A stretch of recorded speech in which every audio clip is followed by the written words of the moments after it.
আসসালামু আলাইকুম। আশা করি সবাই ভালো আছেন।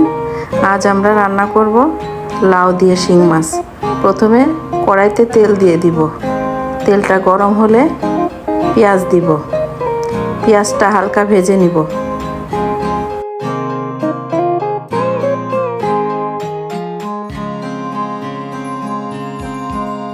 পেঁয়াজের সাথে আমি কয়েকটা কাঁচামরিচ দিয়ে দিব।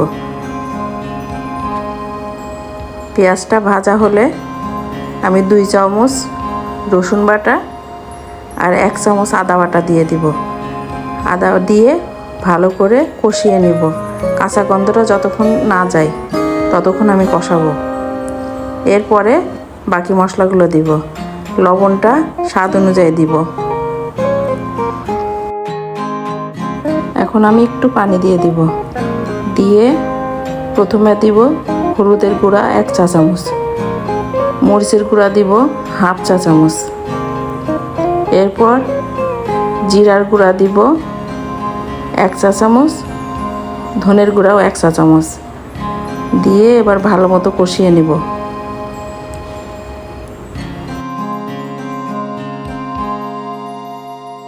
মশলাটা কষা হয়ে গিয়েছে, এবার আমি মাছটা দিব। মাছটা আমি কষিয়ে তুলে রাখবো। মাছটা আমি ভাজবো না। মাছটা কষানোর সময় আমি একটু পানি দিয়ে দিব। পানি দিয়ে ভালো মতো কষাবো।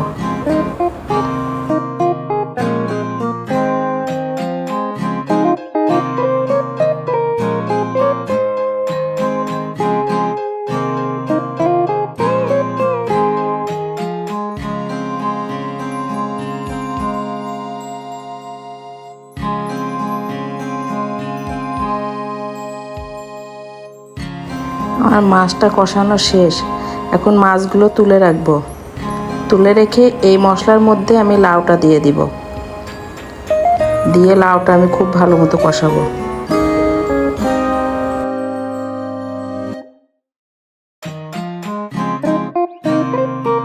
এখন আমি লাউটা ঢেলে দিব।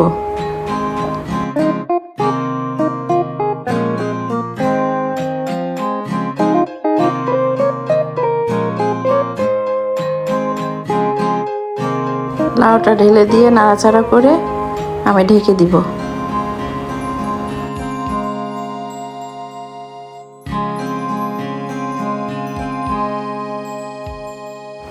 লাউটা অনেক কচি ছিল, ওই জন্য কষাতে বেশি সময় লাগে নাই আমার।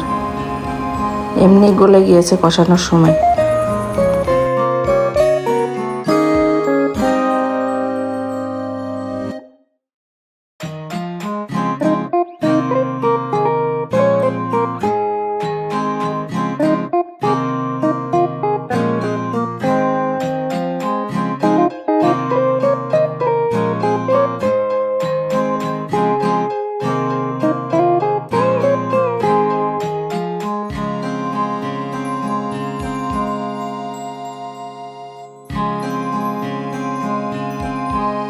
এখন আমি লাউয়ের মধ্যে গরম পানি দিয়ে দিব।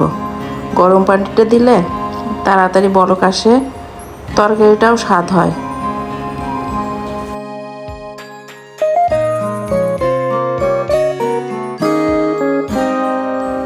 আবার আমি একটু ঢেকে দিব। তরকারিটা ভালো মতো বলক আসলে এরপর আমি মাছটা দিয়ে দিব।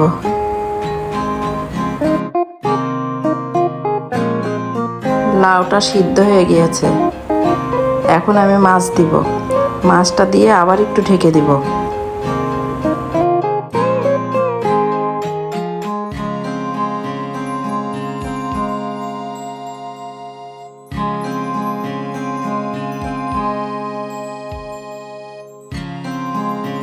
এখন আমি ঢাকনাটা তুলে নাড়াচাড়া করে ধনেপাতা দিয়ে দিব। আমি ফ্রোজেন ধনেপাতাটা দিয়েছি, আমার কাছে টাটকাটা ছিল না। ফ্রোজেন ধনেপাতাটাও দিলে ভালো লাগে, টাটকা থাকলে আরও ভালো হয়। আমার কাছে টাটকাটা একদমই ছিল না।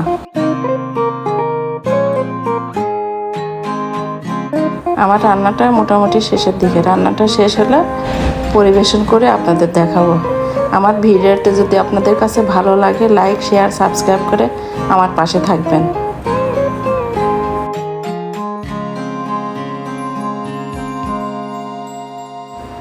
এখন আমি পরিবেশন করে আপনাদের দেখাবো। সবাই ভালো থাকবেন, সুস্থ থাকবেন। আল্লাহ হাফেজ। আমার জন্য দোয়া করবেন।